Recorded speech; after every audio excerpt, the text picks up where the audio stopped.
Disiarkan serentak oleh jejaring radio publik daerah seluruh Indonesia, Lembaga Penyiaran Publik Lokal LPPL Indonesia, anggota Indonesia Persada ID.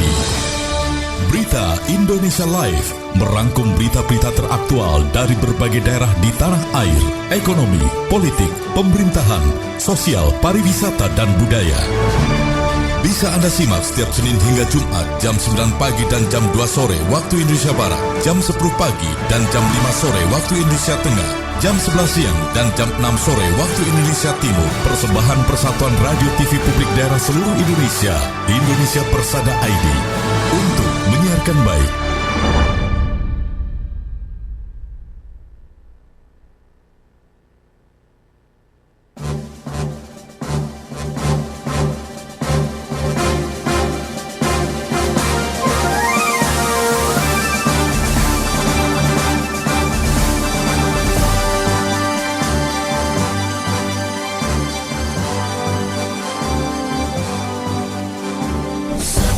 Radio TV Publik Daerah Indonesia, lahir dari insan pewarta profesional, mengudara di bumi pertiwi, wujud ketahanan dan sumber informasi bangsa.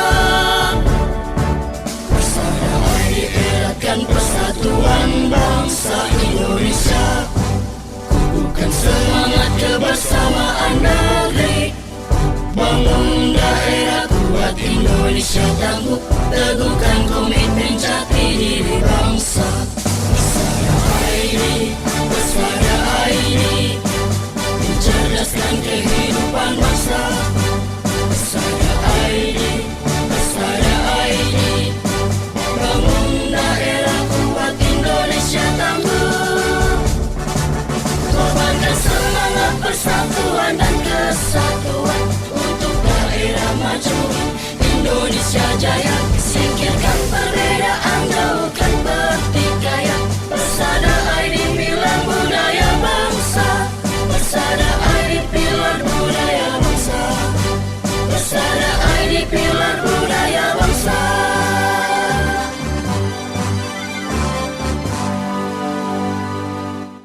Salam jumpa pendengar LPPL Indonesia. Kembali berjumpa dalam program Berita Indonesia Live, disiarkan serentak oleh Lembaga Penyiaran Publik Lokal, anggota Persatuan Radio TV Publik Daerah seluruh Indonesia, yang tergabung dalam Indonesia Persada ID untuk menyiarkan baik.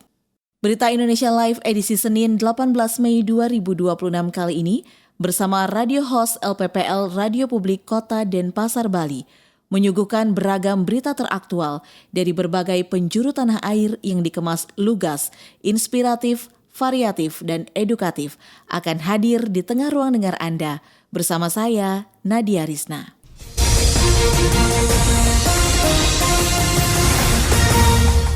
Pendengar Berita Indonesia Live, di sesi pertama ini kita awali informasi pertama dari LPPL Radio Suara Rakyat Hulontalo Provinsi Gorontalo bersama reporter Thomas Tamu yang akan mengabarkan Wagub Idah tekankan kolaborasi dan data akurat untuk rehabilitasi narkoba di Gorontalo. Silakan informasinya.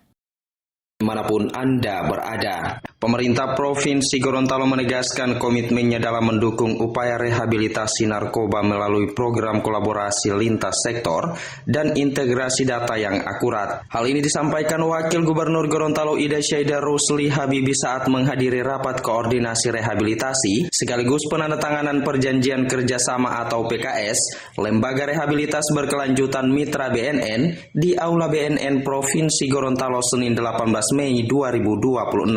Dalam sambutannya, Wakil Gubernur Gorontalo Ida Syaida Rusli Habibi menyampaikan permohonan maaf atas keterlambatannya karena harus menghadiri peluncuran Open Data Gorontalo bersama Wakil Duta Besar Australia. Ia menjelaskan bahwa semangat satu data tersebut juga sangat penting diterapkan di bidang kesehatan, termasuk data penyalahgunaan narkoba, agar investigasi dan bantuan yang diberikan pemerintah bisa tepat sasaran. Wagub Ida juga menceritakan tentang operasional Institut Penerimaan Wajib Lapor atau IPWL di tengah efisiensi anggaran, serta beratnya stigma sosial yang membuat mantan pecandu ragu kembali ke masyarakat. Meski demikian, Pemprov Gorontalo melalui Dinas Sosial terus bergerak nyata dengan memberikan bantuan modal usaha seperti alat perbengkelan, pembuatan kue, hingga perlengkapan salon agar para mantan pengguna dapat mandiri secara ekonomi dan kembali produktif.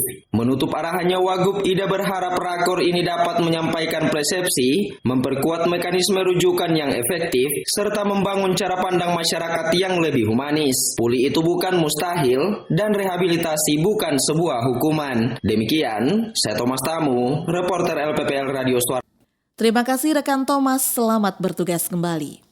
Berita kedua di sesi pertama ini, informasi dari LPPL Radio Lansekmani FM, Kabupaten Sijunjung, Sumatera Barat. Ada reporter Romi Yeni yang telah bersiap akan mengabarkan. 6 SPM Mekarjaya resmi diluncurkan. Upaya perluas layanan dasar masyarakat Kecamatan Koto 7. Silakan rekan Romi Yeni. Pendengar, pemerintah Kecamatan Koto 7 secara resmi meluncurkan program Posyandu 6 standar pelayanan minimal tingkat kecamatan yang dipusatkan di Posyandu Mekarjaya, Nagari Guguk, Kabupaten Sijunjung pada Selasa lalu. Langkah inovatif ini merupakan tindak lanjut nyata dari Peraturan Menteri Dalam Negeri Nomor 13 Tahun 2024 guna memperkuat integrasi layanan sosial dasar di tingkat akar rumput. Melalui transformasi ini, fungsi posyandu diperluas sehingga tidak lagi hanya berfokus pada kesehatan ibu dan anak, melainkan mencakup 6 bidang pelayanan dasar sekaligus, yaitu kesehatan, pendidikan, pekerjaan umum, perumahan rakyat, ketentraman, dan ketertiban umum, serta sosial. Acara peluncuran yang berlangsung khidmat ini dihadiri oleh jajaran pejabat penting dan pemangku kepentingan lintas sektor. Tampak hadir para kepala organisasi perangkat daerah atau OPD dari DPMP TSP, Dinas Kesehatan, Dinas Dalduk KB, Satpol PP, Dinas Pendidikan, Dinas Perumahan dan Pemukiman, Pekerjaan Umum, hingga Dinas Sosial. Selain itu, jajaran tingkat kecamatan dan nagari turut memadati lokasi, mulai dari Ketua Tim Penggerak Posyandu Kecamatan Koto 7, unsur Forkopimcam, Kepala Puskesmas se-Kabupaten Sijunjung, Koordinator Penyuluh KB, Kepala KUA Koto 7, Wali Nagari se-Kecamatan Koto 7, tokoh masyarakat, Nini Mama, Bundo Kanduang, dokter, bidan desa, serta para kader posyandu. Ketua Tim Penggerak Posyandu Kabupaten Sijunjung Nyonya Riri Beni Dwiva dalam arahannya mengungkapkan rasa bangganya karena Sijunjung menjadi kabupaten pertama di Sumatera Barat yang meluncurkan program ini. Ia menjelaskan bahwa cakupan 6 SPM ini menyentuh siklus hidup manusia dan keberhasilannya sangat bertumpu pada integritas serta kerja keras para kader di lapangan. Dukungan penuh terhadap transformasi ini juga disampaikan oleh Camat Koto 7, Erik Sedenov SIP. Beliau menegaskan bahwa perluasan fungsi posyandu merupakan langkah strategis untuk mendekatkan akses pelayanan publik kepada warga agar lebih terukur dan komprehensif. Erik berharap seluruh kader dapat terus meningkatkan kompetensi mereka dalam mengelola layanan lintas sektor yang baru ini. Dengan diresmikannya Posyandu 6 SPM ini, para kader diharapkan dapat cepat beradaptasi dengan sistem pelaporan baru. Sementara masyarakat diimbau untuk memaksimalkan fasilitas pemeriksaan, kesehatan gratis, dan layanan sosial terintegrasi ini setiap hari. Demikian berita yang disampaikan oleh LPPL Radio Lansekmani FM untuk Berita Indonesia Live. Romi Yeni dari Lansekmani FM Kabupaten Sijunjung, Sumatera Barat. Terima kasih laporannya. Dan berita ketiga di sesi pertama dari LPPL Radio Giri Suara Kabupaten Wonogiri, Jawa Tengah, yang akan mengabarkan pemerintah Kabupaten Wonogiri raih penghargaan nasional capaian perekaman KTP elektronik 100%. Silakan reporter Dias. Selamat siang LPPL Indonesia. Pemerintah Kabupaten Wonogiri kembali menorehkan prestasi membanggakan di tingkat nasional dengan menerima penghargaan dari Kementerian Dalam Negeri Republik Indonesia sebagai wilayah dengan capaian perekaman kartu tanda penduduk elektronik KTPL tertinggi. Kabupaten Wonogiri berhasil mencapai 100% perekaman dari total penduduk wajib KTP. Penghargaan tersebut diserahkan langsung Direktur Pengelolaan Informasi Administrasi Kependudukan, Direktorat Jenderal Kependudukan dan Pencatatan Sipil, Ditjen Dukcapil Kemendagri. Penyerahan penghargaan dilaksanakan dalam kegiatan peningkatan kapasitas pengelola data kependudukan bagi aparat Dinas Kependudukan dan Pencatatan Sipil Provinsi dan Kabupaten Kota tahun 2026 yang berlangsung belum lama ini di Safiro Hotel Depok. Kepala Disdukcapil Kabupaten Wonogiri Herdian mengatakan bahwa penghargaan tersebut menjadi bentuk apresiasi pemerintah pusat atas keberhasilan daerah dalam memastikan seluruh warga wajib KTP telah melakukan perekaman KTP elektronik. Keberhasilan itu tidak terlepas dari berbagai langkah strategis yang dilakukan pemerintah daerah melalui pelayanan administrasi kependudukan yang aktif dan inovatif. Pemerintah Kabupaten Wonogiri secara konsisten melaksanakan pelayanan jemput bola perekaman KTPL di panti sosial, SLB, rumah warga berkebutuhan khusus, hingga kelompok masyarakat rentan yang memiliki keterbatasan akses pelayanan. Selain itu, sinergi antara pemerintah daerah, pemerintah kecamatan, pemerintah desa dan kelurahan, operator pelayanan, serta partisipasi masyarakat menjadi faktor penting dalam tercapainya capaian tersebut. Kolaborasi yang baik antara seluruh pihak mampu memastikan tidak ada warga wajib KTP yang tertinggal dalam proses perekaman. Dikatakan juga bahwa capaian perekaman KTPL 100% juga menjadi indikator penting keberhasilan tertib administrasi kependudukan di Kabupaten Wonogiri. Data kependudukan yang akurat dan lengkap memiliki peran strategis dalam mendukung berbagai program pemerintah, mulai dari pelayanan kesehatan, pendidikan, bantuan sosial, pemilu, hingga transformasi pelayanan publik berbasis digital. Dengan penghargaan nasional tersebut, pemerintah Kabupaten Wonogiri semakin memperkuat komitmennya dalam menghadirkan pelayanan publik yang profesional, inklusif, dan berorientasi pada kebutuhan masyarakat. Demikian saya Dias dari LPPL Radio Giri Suara Wonogiri, Jawa Tengah melaporkan untuk Berita Indonesia. Terima kasih Dias laporannya.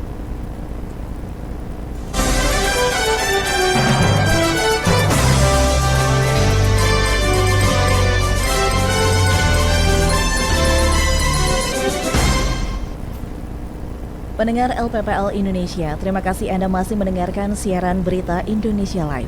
Berita Indonesia Live disiarkan setiap hari Senin sampai dengan Jumat pada pukul 14 waktu Indonesia Barat, pukul 15 waktu Indonesia Tengah, dan pukul 16 waktu Indonesia Timur. Sedangkan siaran re-airing dapat disimak esok harinya pada pukul 9 waktu Indonesia Barat, pukul 10 waktu Indonesia Tengah, dan pukul 11 waktu Indonesia Timur.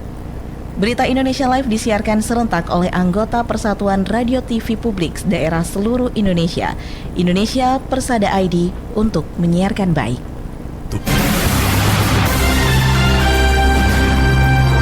Anda tengah menyimak Berita Indonesia Live, persembahan Persatuan Radio TV Publik Daerah seluruh Indonesia, Indonesia Persada ID untuk menyiarkan baik. Pendengar Berita Indonesia Live, kita memasuki sesi kedua Berita Indonesia Live hari ini.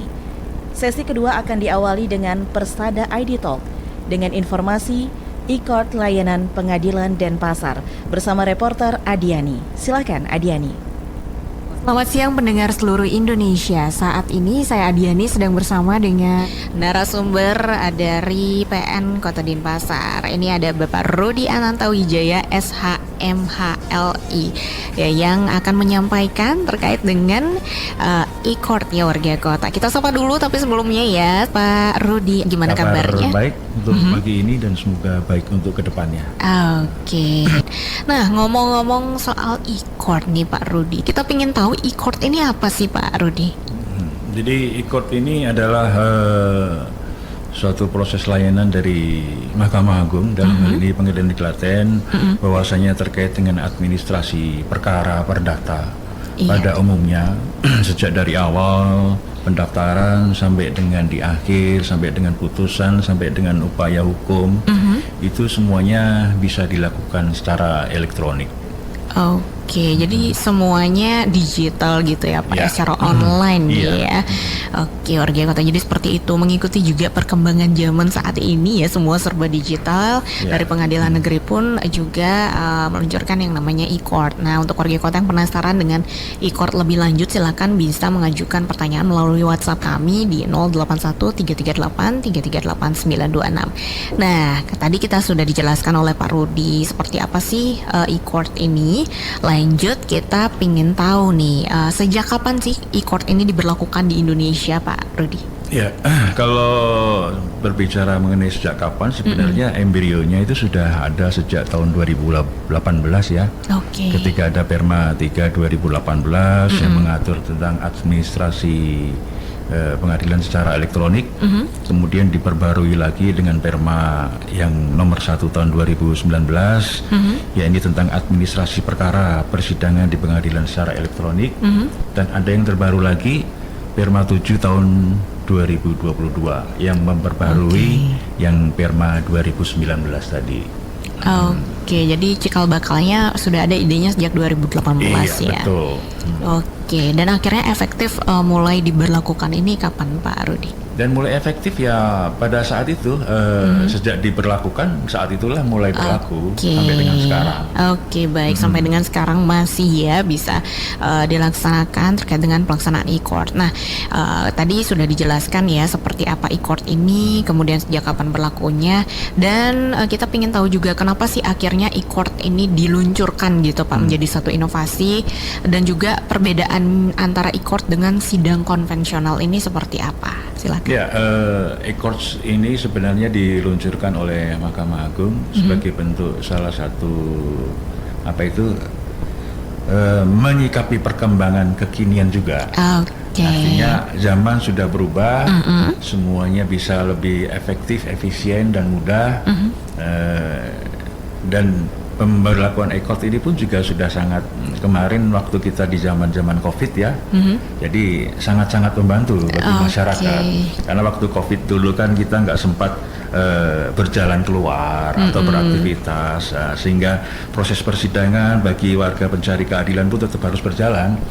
Makanya sebelum Covid sudah ada Perma itu menjadi kemudahan bagi warga masyarakat pada umumnya untuk tetap memperjuangkan apa yang menjadi hak-hak kepentingan hukumnya. Jadi kalau dibedakan antara konvensional dengan e-court, sudah pasti kalau e-court sudah pasti dari sisi waktu, artinya para pencari keadilan maupun yang menggunakan kuasa, apabila ada aktivitas yang lain masih bisa melakukan kegiatan yang lain, karena proses persidangan ini nanti akan dilakukan secara elektronik ya, e-litigasi kan. Proses e-litigasinya nanti seperti apa, nanti ada mana sih yang bisa e-litigasi, mana sih yang bisa harus hadir secara konvensional. Jadi seperti itu. Oke, jadi ada beberapa sidang yang memang tidak bisa dilakukan secara digital begitu ya Pak ya? Enggak, artinya begini. Di dalam e-court ini ada beberapa hal yang bisa dilakukan secara elektronik.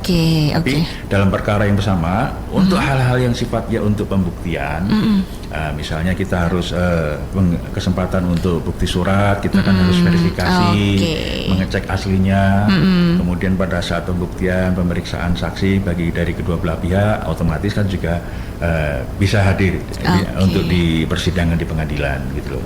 Oke, baik. Jadi perbedaan utamanya ini adalah pelaksanaannya ya, begitu ya. Bedanya kalau konvensional itu dari awal sampai dengan akhir ya harus datang kan gitu. Harus tatap muka gitu ya. Kalau yang e-court kan ada beberapa bagian dalam persidangan suatu perkara itu yang sifatnya elektronik, tidak perlu hadir. Baik. Berprofesi sebagai advokat. Baik. Jadi sudah disediakan yang mudah, silahkan gunakan yang mudah gitu ya Pak. Ibaratnya kalau ada yang mudah, kenapa harus milih yang susah kan? Iya, begitu. Luar biasa. Apalagi sekarang apa-apa serba digital ya Pak Rudi ya. Jadi dari pengadilan negeri sendiri juga menyesuaikan seperti itu ya.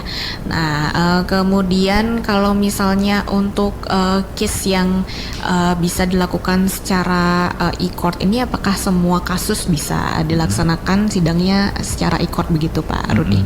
Atau ada pengecualian begitu? Ya, pada prinsipnya semua perkara perdata bisa dilakukan mekanisme e-court, e-litigasi sesuai dengan tahapan-tahapan yang seperti saya jelaskan di awal tadi. Oke, jadi semua semua kasus perdata, tapi tahapan-tahapannya ada yang mana yang online, yang mana yang harus menuju ke pengadilan, begitu ya. Oke, baik.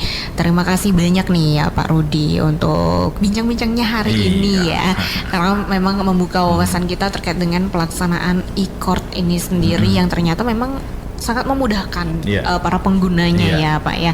Demikian pendengar, saya Adiani melaporkan untuk Persada ID Talk kembali ke studio. Demikian pendengar Berita Indonesia Live Persada ID Talk, e-court layanan pengadilan Denpasar. Pendengar Berita Indonesia Live, selanjutnya kita beralih ke Jawa Timur.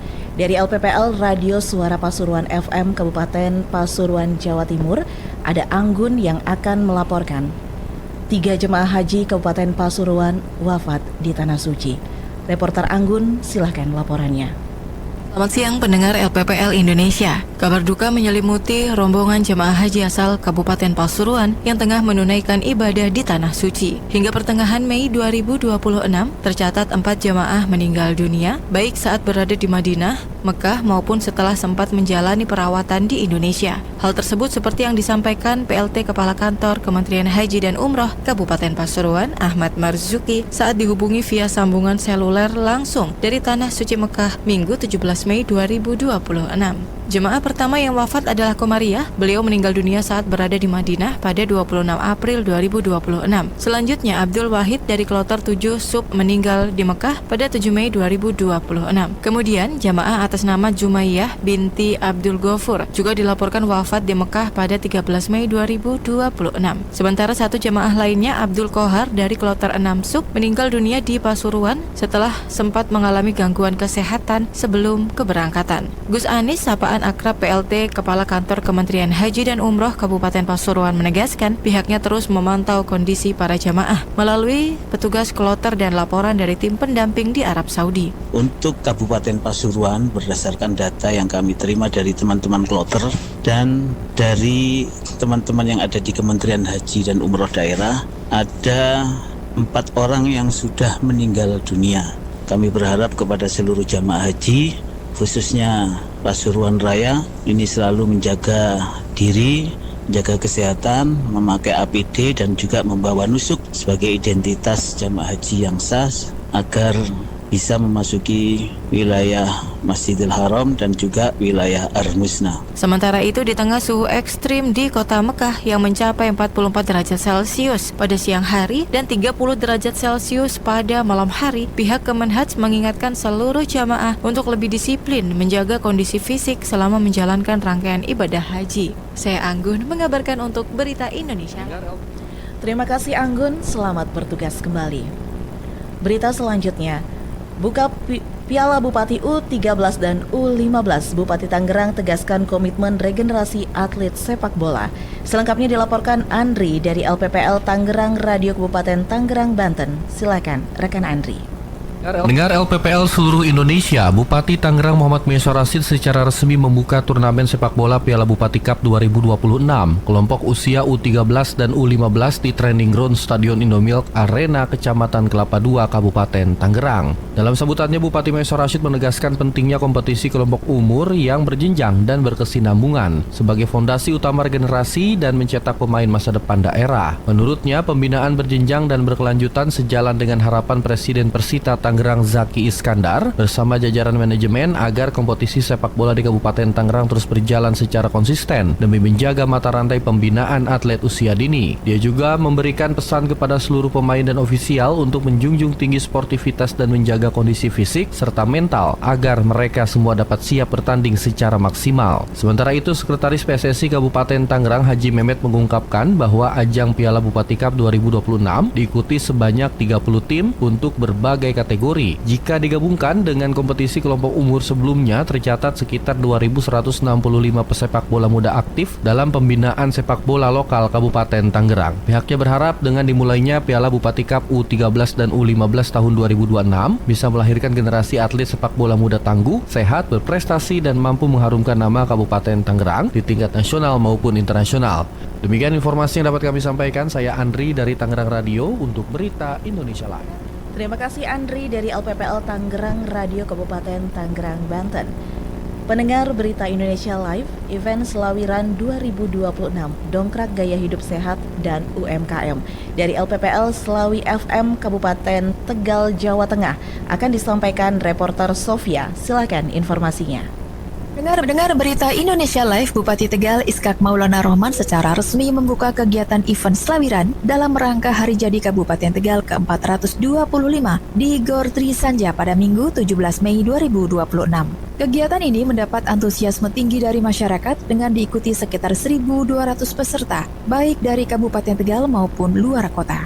Bupati Iskak mengatakan tren olahraga lari kini telah menjadi bagian dari gaya hidup masyarakat. Menurutnya, kegiatan tersebut membawa dampak positif baik bagi kesehatan maupun perekonomian masyarakat, seperti yang dituturkannya berikut ini. Ya, salah satunya juga ini kan multi efek ya. Jadi masyarakatnya sehat juga dari banyak pelari dari luar kota, tentunya ini juga efeknya ke perekonomian. UMKM jalan, muncul ini ada pot-pot ya, stand-stand makanan, bisa melibatkan UMKM, masyarakat juga ekonominya berputar. Ia mengungkapkan antusiasme masyarakat terlihat sejak sebelum perlombaan digelar. Selain menumbuhkan budaya hidup sehat, event tersebut juga memberikan efek ekonomi bagi masyarakat. Pemerintah Kabupaten Tegal terus berkomitmen mendukung pembinaan olahraga melalui KONI maupun penyedia sarana dan prasarana olahraga. Dari LPPL Selawi FM Tegal, Jawa Tengah, Sofia mengabarkan untuk Berita Indonesia. Terima kasih rekan Sofia untuk laporan Anda.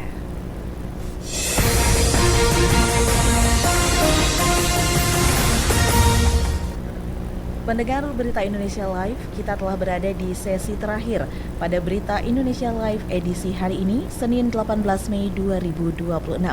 Kita awali terlebih dahulu dengan laporan khusus dari Dapur Redaksi Berita Indonesia Live yang akan disampaikan oleh redaktur Aan Kasyanto. Silakan Aan Kasyanto.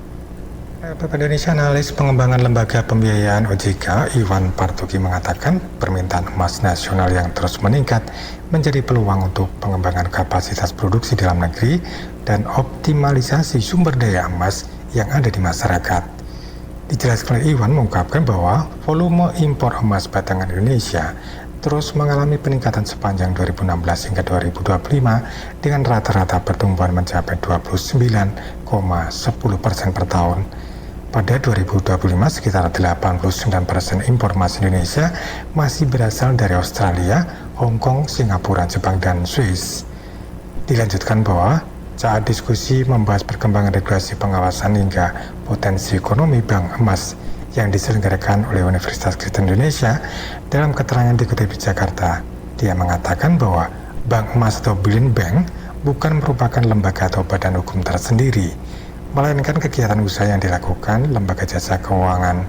Dasar hukum praktek tersebut telah diatur dalam Undang-Undang Pengembangan dan Penguatan Sektor Keuangan atau P2SK, khususnya pasal 130 hingga pasal 132.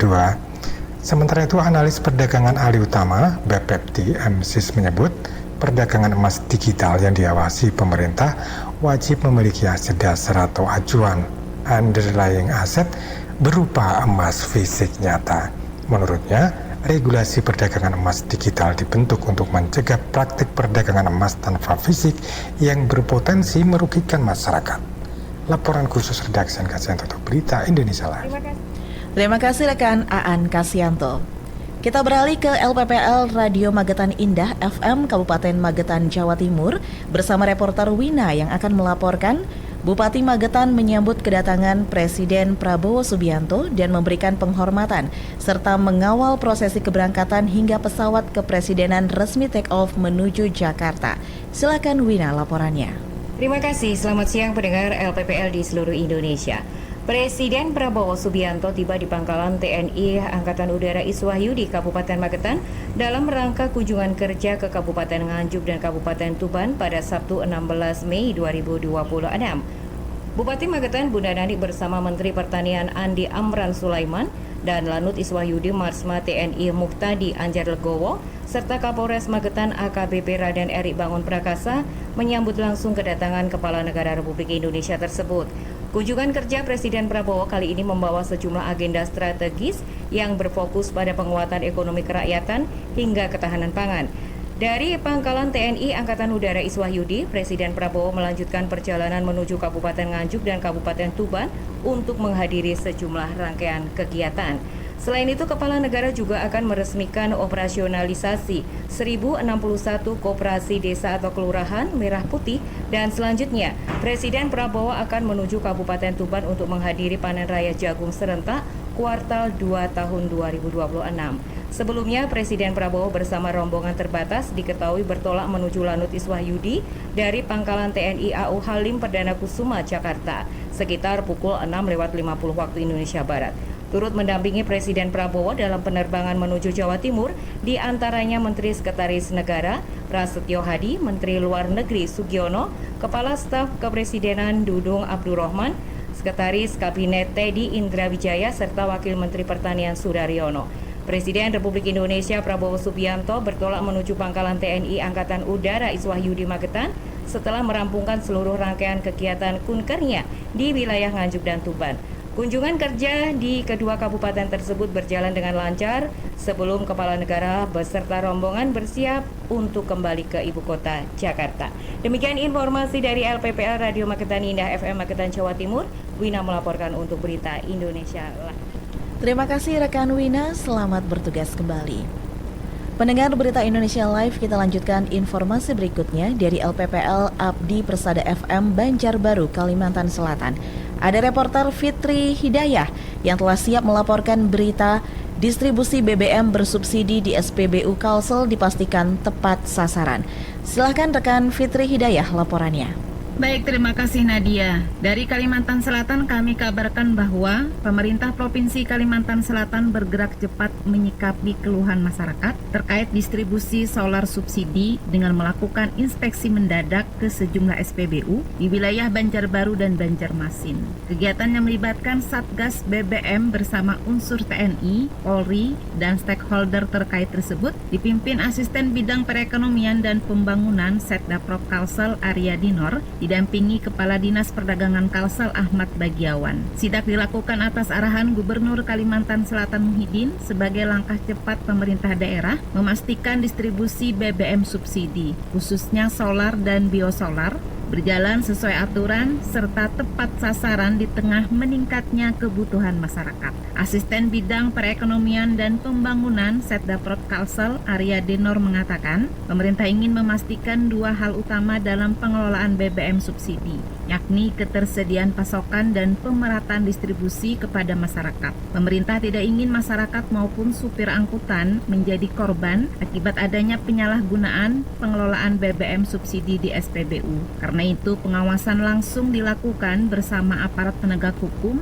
dan Satgas BBM. Selain memastikan distribusi tetap lancar, pemerintah juga mengedukasi pengelola SPBU agar pengelolaan BBM subsidi tetap sesuai aturan dan ketentuan yang berlaku. Aryadi menegaskan sanksi terhadap penyalahgunaan BBM subsidi cukup berat sehingga seluruh pengelola subsidi diminta mematuhi aturan dan menjaga distribusi agar tepat sasaran. Dari hasil pemantauan di lapangan, tim gabungan tidak menemukan indikasi penyelewengan maupun praktik pelangsiran BBM subsidi. Kondisi antrian kendaraan di sejumlah SPBU juga terpantau tertib dan terkendali. Dalam sidak tersebut, pemerintah juga menyoroti pentingnya penerapan sistem barcode di SPBU Pertamina untuk mendukung pendistribusian BBM subsidi berbasis data kebutuhan real masyarakat. Menurut Aryadi, sistem barcode membantu memastikan distribusi BBM subsidi berjalan lancar, lebih transparan dan tepat sasaran karena suplai BBM dari Pertamina disesuaikan dengan data penyaluran di lapangan. Pemerintah Provinsi Kalimantan Selatan menegaskan pengawasan distribusi BBM subsidi akan terus dilakukan secara berkala melalui sidak terbuka maupun tertutup bersama Satgas BBM dan aparat penegak hukum untuk menjaga stabilitas distribusi energi di daerah. Dari Banjarbaru, Kalimantan Selatan, saya Fitri Hidayah melaporkan untuk Berita Indonesia. Terima kasih Fitri Hidayah dari LPPL Abdi Persada FM Banjarbaru, Kalimantan Selatan. Dan berita keempat di sesi ketiga dari LPPL Radio Kabupaten Ketapang, Kalimantan Barat yang akan mengabarkan IPSI Kalimantan Barat lantik pengurus IPSI Kota Pontianak dan Kabupaten Kuburaya. Silakan reporter Awang Ajiwasita informasinya. Terima kasih. Pendengar LPPL Indonesia, Ikatan Pencaksilat Indonesia Provinsi Kalimantan Barat menggelar pelantikan pengurus IPSI Kota Pontianak dan IPSI Kabupaten Kuburaya masa bakti 2026-2030 di Pendopo Gubernur Kalimantan Barat, Minggu 10 Mei 2026. Prosesi pelantikan dipimpin langsung oleh Ketua Umum IPSI Kalimantan Barat, Alexander Wilio, yang juga menjabat sebagai Bupati Ketapang. Dalam sambutannya, Alexander Wilio menegaskan bahwa pencaksilat bukan sekedar cabang olahraga, melainkan warisan budaya leluhur bangsa yang harus dijaga, dilestarikan, dan dikembangkan. Menurutnya, penguatan organisasi harus dibarengi dengan peningkatan pembinaan atlet, kualitas sumber daya manusia, serta dukungan sarana dan prasarana yang memadai. Melalui pelantikan ini, Pengprov IPSI Kalimantan Barat berharap organisasi pencaksilat di seluruh daerah semakin solid, profesional, dan mampu mencetak atlet-atlet berprestasi yang dapat membawa nama Kalimantan Barat bersaing di tingkat nasional maupun internasional. Demikian yang dapat kami laporkan, saya Awang Ajiwasita dari LPPL Radio Kabupaten Ketapang, Kalimantan Barat untuk Berita Indonesia Live. Terima kasih Awang Ajiwasita laporannya. Pendengar Berita Indonesia Live, selanjutnya kita beralih ke Bali. Dari LPPL Radio Publik Kota Denpasar, Bali, ada reporter Bambang yang akan melaporkan BKKBN Provinsi Bali dorong Kota Denpasar miliki TPA Negeri, TPPKK Kota Denpasar siap berkolaborasi. Rekan Bambang, silahkan laporannya. Baik, terima kasih. Selamat siang pendengar Berita Indonesia Live. Pemerintah pusat melalui Kemenduk Bangga atau BKKBN terus mendorong pemerintah daerah untuk memfasilitasi keberadaan TPA negeri di masing-masing daerah. Menindaklanjuti hal tersebut, BKKBN Provinsi Bali mengarahkan pemerintah Kota Denpasar untuk segera merealisasikan pembangunan TPA negeri di Kota Denpasar. Hal tersebut disampaikan Kepala Perwakilan BKKBN Provinsi Bali, Niloh Gede Sukardiasi, saat melakukan audiensi dengan Ketua Tim Penggerak PKK Kota Denpasar, Nyonya Sagung Antari Jaya Negara di Gedung Santigraha Denpasar, Kamis lalu. TPA bertujuan untuk mensejahterakan masyarakat dan mewujudkan keluarga berkualitas dengan menyediakan pengasuhan terintegrasi yang aman, nyaman, dan edukatif. TPA bertindak sebagai mitra orang tua untuk memenuhi hak tumbuh kembang anak, sekaligus memfasilitasi produktivitas ekonomi orang tua, terutama ibu bekerja. Selain itu, BKKBN Bali juga melaksanakan gerakan Ayah Teladan sebagai edukasi keterlibatan ayah dalam pengasuhan anak guna mencegah stunting, serta program Taman Asuh Sayang Anak sebagai tempat pengasuhan anak yang sehat. Ketua Tim Penggerak PKK Kota Denpasar Nyonya Sagung Antari Jaya Negara mengatakan pemerintah Kota Denpasar telah merancang pembangunan TPA negeri. Antari Jaya Negara menegaskan siap berkolaborasi dengan BKKBN Provinsi Bali dalam mendukung berbagai program pembangunan keluarga dan percepatan penurunan stunting. Lebih lanjut dijelaskan tim penggerak PKK Kota Denpasar selama ini juga memiliki program rutin Posyandu Paripurna yang memberikan pelayanan kepada lansia, ibu hamil, dan balita di wilayah kelurahan. Sedangkan di desa, kegiatan serupa dilaksanakan melalui dukungan anggaran APBDes. Setelah kegiatan Posyandu Paripurna berakhir, masing-masing wilayah diharapkan mampu melaksanakan kegiatan secara mandiri setiap bulannya. Demikian saya Bambang Haryadi dari LPPL Radio Publik Kota Denpasar untuk Berita Indonesia Live. Terima kasih Bambang dari LPPL Radio Publik Kota Denpasar, Bali. Dan saudara, dengan berakhirnya laporan dari LPPL Radio Publik Kota Denpasar, Bali, maka sekaligus mengakhiri jumpa kita dalam sajian Berita Indonesia Live edisi Senin 18 Mei 2026. Saya Nadia Risna beserta kerabat kerja LPPL Radio Publik Kota Denpasar, Bali sebagai radio host mengucapkan terima kasih atas kebersamaan Anda. Salam sehat dan sampai jumpa.